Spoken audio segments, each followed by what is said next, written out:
Hi, I'm Jake, and on this episode of Rig Rundown, we're going to take a look at Sherwood's range of 13-inch benchtop thicknesses.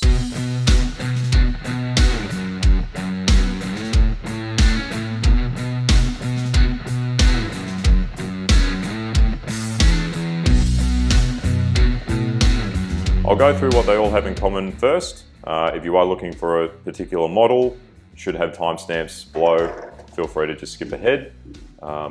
But let's get stuck into it. So you might be thinking to yourself, why would I need a benchtop thicknesser instead of a standalone machine? Well, as we all know, space around these days is hard to come by, so having a smaller machine that is much more portable is much more ideal. So the advantage of such a small portable machine means that it's very easy to pack away, so you can keep it out of the way of the workshop when you do run out of space. You can also take it out on site when you've got smaller jobs to do. As you can see, we have three machines here of different variants, and right now I'll take you through everything that they have in common. So they all feature a 1500 watt 2 horsepower brush type motor. They have a maximum planing capacity of 330mm wide by 152mm thick. The minimum stock thickness that you can feed these through is 2.8mm. Anything narrower, you're probably going to force your timber to explode.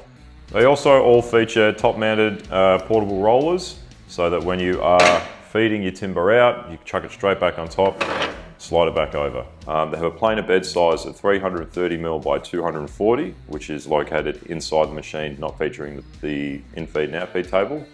The cutter heads are spinning at 9500 RPM, so they are spinning quite fast. And they have a feed speed of approximately 7 lineal meters per minute. And they all feature a built-in depth gauge. So that's what they all share in common. Now we'll do the individual breakdown. So we'll start with the MB1932, which is the 13-inch standard thicknesser.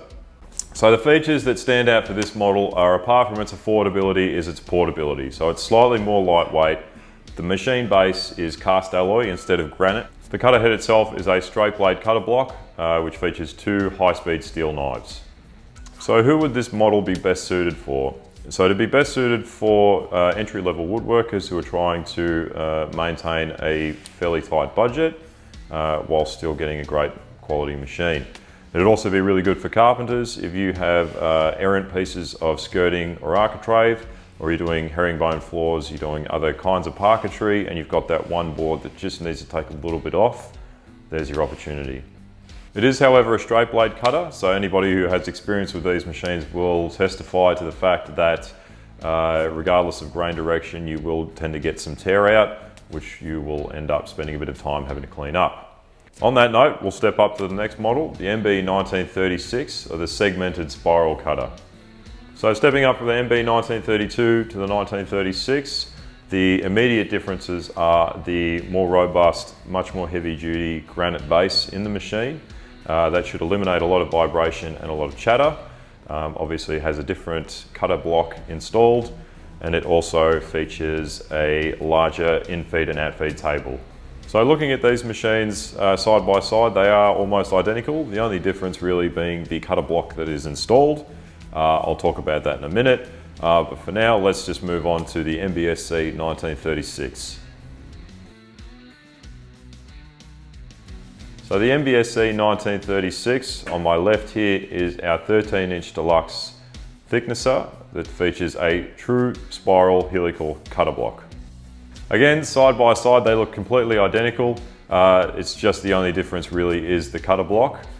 Price-wise, it's a very affordable difference, and in my personal opinion, if you're going to move up to something like this, save for another couple of days, a week at most, and pick yourself up the helical spiral cutter head. Just with the motion of how it cuts the timber, it will mitigate almost all of your tear out. It will leave a much smoother finish, and it will save you a lot of time and energy trying to clean up after it. So if at this point you are confused at all about any of the differences in the cutter blocks, just hit this link above me on my left right now, and it will explain all the differences. So moving from the standard range to the deluxe range, you might be asking, why invest? Who would need to?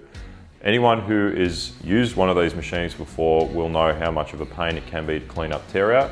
It can be laborious, it can be time consuming, And especially when you are in a professional capacity, time is money. So these will essentially save you a lot of time, a lot of money, and a lot of elbow grease trying to clean up after it. They'll give you a better finish. You do lose a little bit of portability, but again, they can still be carried around. I would probably get your apprentice to carry it around for you, because what else is he going to do all day? And that's it for another rig rundown. So hopefully this has been a little informative. If you need any more information, hit the links below. Make sure you hit that like and subscribe page to help us grow, and we'll see you in the next video.